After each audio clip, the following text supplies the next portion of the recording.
Hey everyone, welcome to another Cyberpunk breakdown. We're looking at something slightly different than the traditional level design that we've broken, so I hope you enjoyed this one. Sit back, relax, and let's get into it.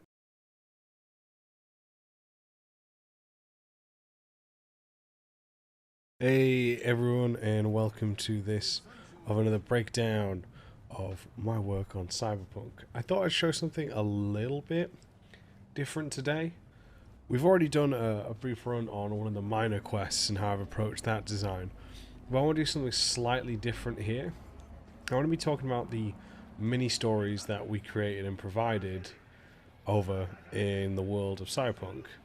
One of them being just as all these people come out here.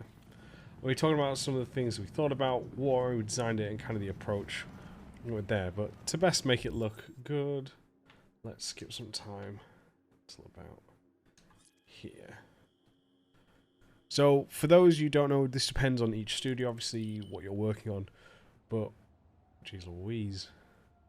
One of the things that we were working on to help the world feel more alive and to make it feel that Night City was ever changing was these mini stories that players could stumble on.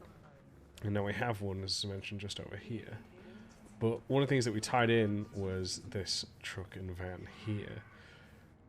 So this one already is a little bit different for it because of this antenna here.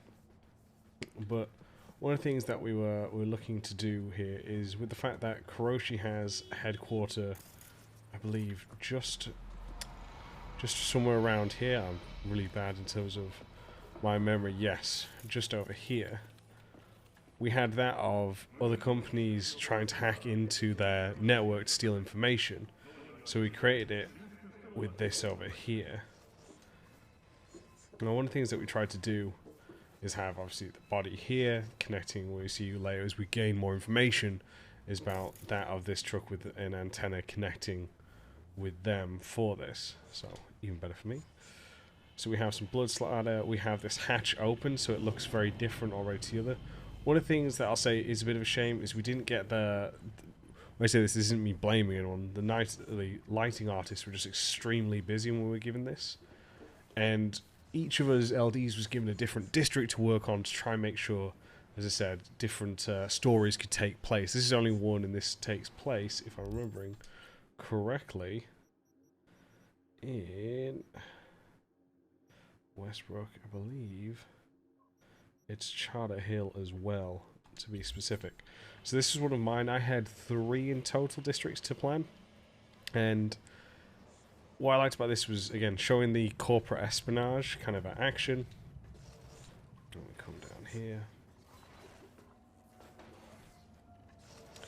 And I love that right off the bat we get some sort of different transitions. One of the things that I really wanted was kind of lighter colours, yellow and then red, showing the kind of we're not in a safe place, that something's gone wrong when speaking to that of the lighting artist, and they did a fantastic job. As I said, they didn't get a chance to work on this as much as we both would have liked, but they did a fantastic job in the time that we were limited with. Oh, we even got even more incredible stuff.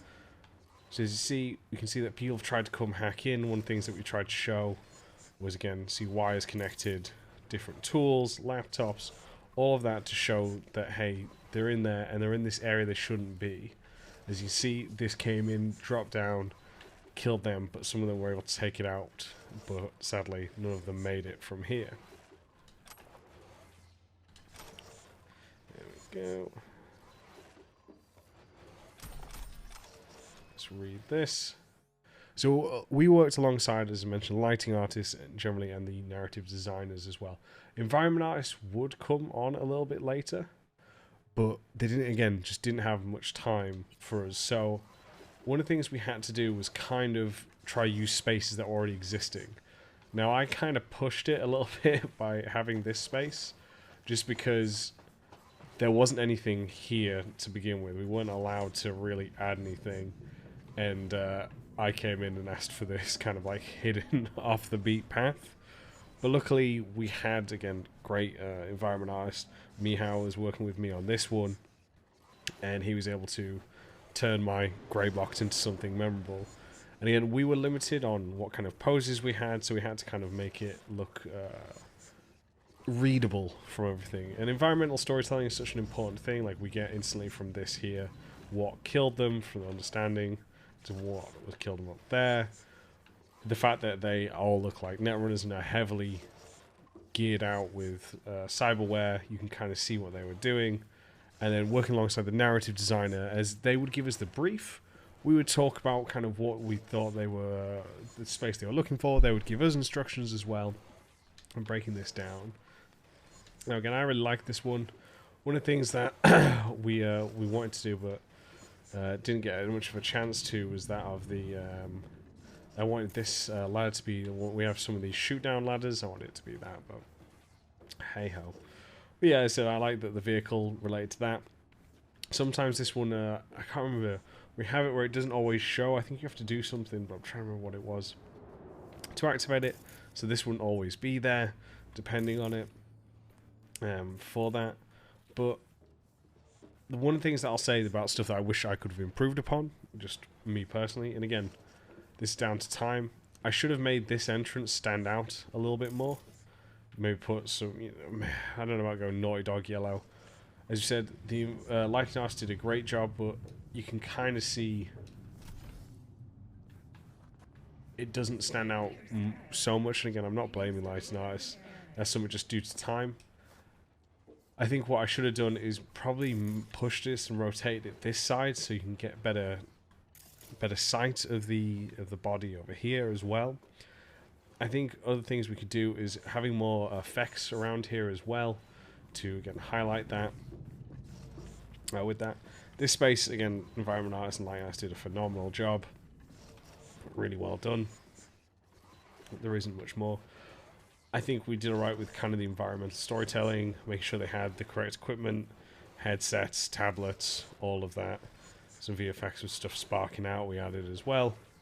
And this, so it's a small one, and I know it's not the most level design, like, oh my god, wow, you did this. But this is, again, depending on studios, teams, but this can be part of your role as well. I've worked primarily on open worlds, so making sure the world gets brought to life isn't just on combat encounters, hidden loot, which I think we actually have somewhere down here, with traversal challenges. It's building the lore of the world, and this is one of the aspects we got to work on. I said, I'm trying to think which ones we had for it, but I know I definitely had Charter Hill. I think I had, there was a district in Pacifica. I think it was this one here. And I'm trying to think where else I had actually. Oh, I can't remember. I'm sorry. Memory's being pushed to the limit here. It might have been somewhere in Santo Domingo. But it's, again, different elements to think about. And I think one of the things that you can learn when you're doing this is, again, composition, highlighting as well, as I said, really using different guidance, but also think about how can you use, as I said, we didn't have much support from other teams due to being busy, and we wanted this to be very low cost as a team to create as well. So how can you use certain areas? Now again, I created this area, but we already had kind of asset packs going on here as it was. So that's one of the things that we get to use and repurpose. We already had the asset of these already. This was made from one of the trailers, I believe. I think it was the second one in 2018. Not for the trailer, but for the gameplay demo. So we already had certain elements. We already had these bodies, these props, and how can we put them together?